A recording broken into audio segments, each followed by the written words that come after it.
परेशान तो रहूंगा ना पार्वती। आखिर एक बेटी का बाप जो ठहरा। पार्वती, अब उसके हाथ पीले करने का समय आ गया है। पर हमारी आनंदी तो अभी सिर्फ 9 साल की है। अभी तो उसके पढ़ने लिखने और खेलने कूदने के दिन हैं।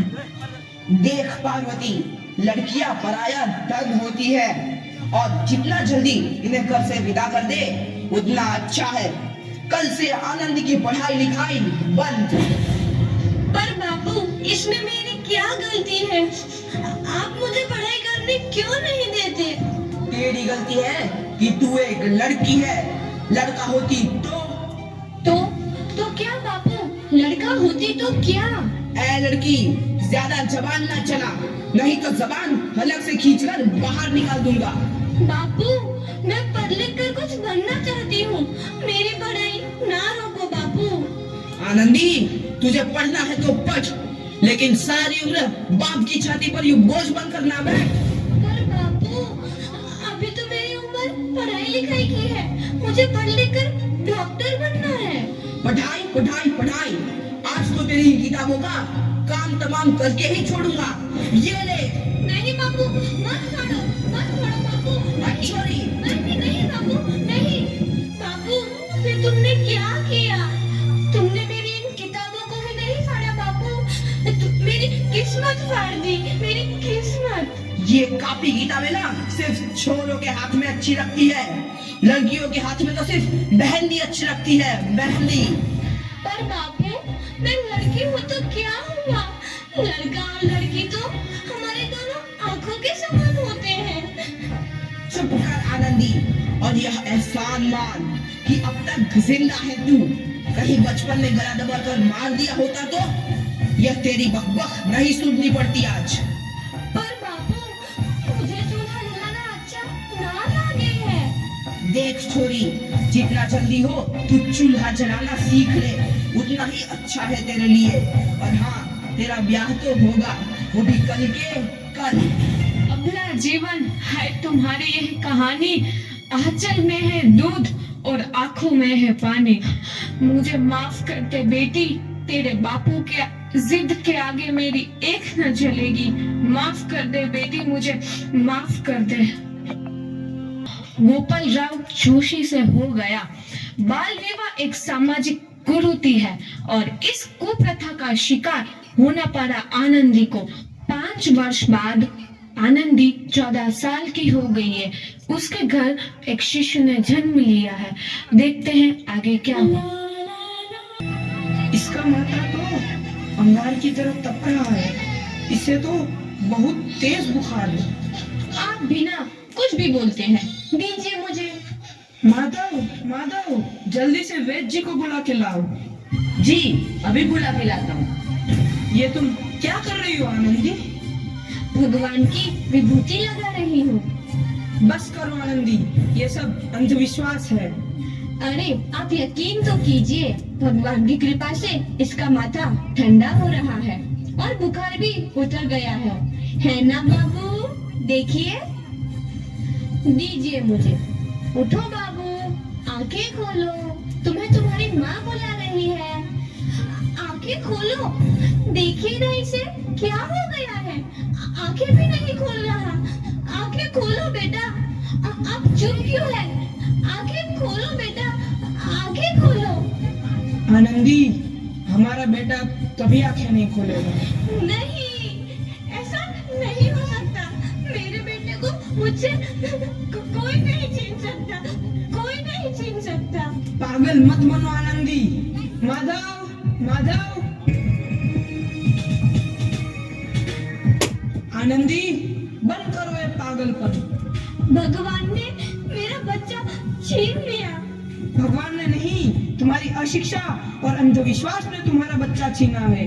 अगर तुम पढ़ी लिखी होती तो आज हमारा शिशु जीवित होता। तुम अनपढ़ थे आनंदी, अनपढ़। नहीं, अब मैं अनपढ़ नहीं रहूंगी। नहीं रहूंगी मैं अनपढ़। मैं पढ़ूंगी ताकि कल किसी और आनंदी को इलाज के अभाव में अपना बच्चा ना खोना पड़े। शाबाश आनंदी, और यही तुम्हारे अपराध के लिए प्रायश्चित भी है। आनंदी, तुम्हारी 12वीं का परिणाम आ गया है। तुमने पूरे कॉलेज में प्रथम स्थान अर्जित किया है। आनंदी, तुम्हारी मेहनत रंग लाई है। तुम्हें शिक्षा वृत्ति मिली है। ये लो तुम्हारे अमेरिका जाने की टिकट। मुझे शिक्षा वृत्ति मिल गई, मैं अमेरिका जा रही हूँ।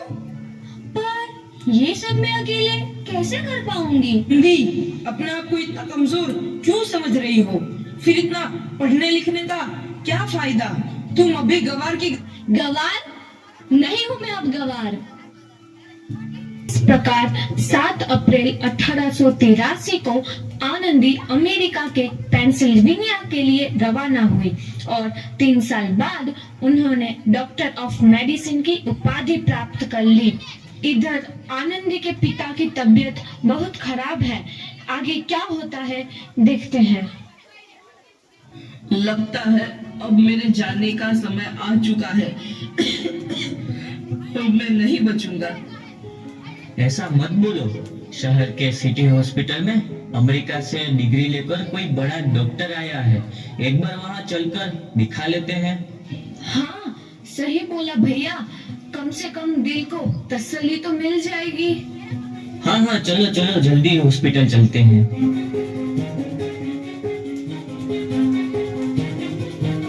इस मरीज की हालत तो बहुत ही खराब है। कोई चमत्कार ही इसे बचा सकता है। ऐसा मत बोलो भाई। डॉक्टर साहब कब तक आ जाएंगे? लो आ गई डॉक्टर मैडम। डॉक्टर मैडम, जल्दी देखिए, मरीज की हालत बहुत ही खराब है।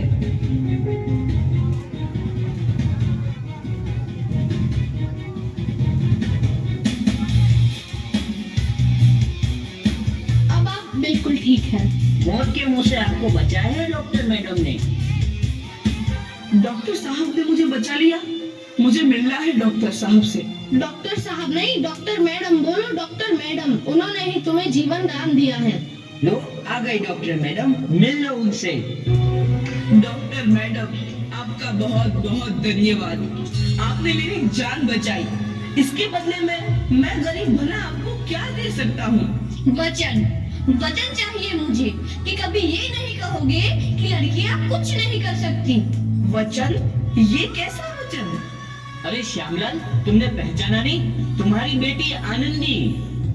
आनंदी? मेरी बेटी आनंदी डॉक्टर? हाँ बापू, वही आनंदी जिसके लिए बचपन में तूने चूल्हा और दूल्हा के अलावा कुछ नहीं सोचा था। आनंदी, आनंदी मेरी बेटी, मुझे माफ कर दे। मैं तेरा गुनहगार हूँ बेटी। नहीं नहीं बापू, वही आनंदी जिसके हाथ पीले करके तुम उसकी सारी जिंदगी काला कर देना चाहते थे। माफ कर दे मुझे मेरी बच्ची, माफ कर दे। मैं तेरा अपराधी हूँ मेरी बच्ची, माफ कर दे। नहीं बापू, मैंने तो तेरा एहसान चुकाया है।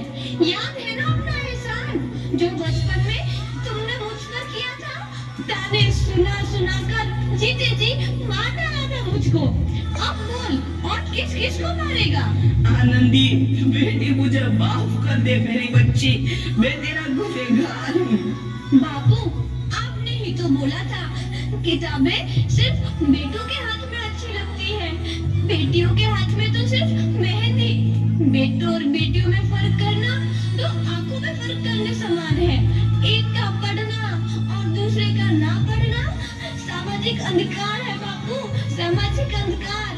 उपकार मांगता हूँ मैं तुझ जैसी बेटी का, जिसने सारी उम्र मुझसे कुछ ना मांगा। मांगा तो सिर्फ बराबरी का दर्जा। वरना सच तो यह है कि मैं तेरी माफी के लायक भी ना हूँ। मुझ जैसा बाप तेरी बराबरी कर सके, उसके मैं लायक भी ना हूँ मेरी बेटी, मैं लायक भी ना हूँ। अपने बापू को क्या माफ नहीं करोगी आनंदी? माफ कर दो आनंदी, माफ कर दो। सुबह का भूला यदि शाम को घर लौट आए तो उसे भूला नहीं कहते। बापू।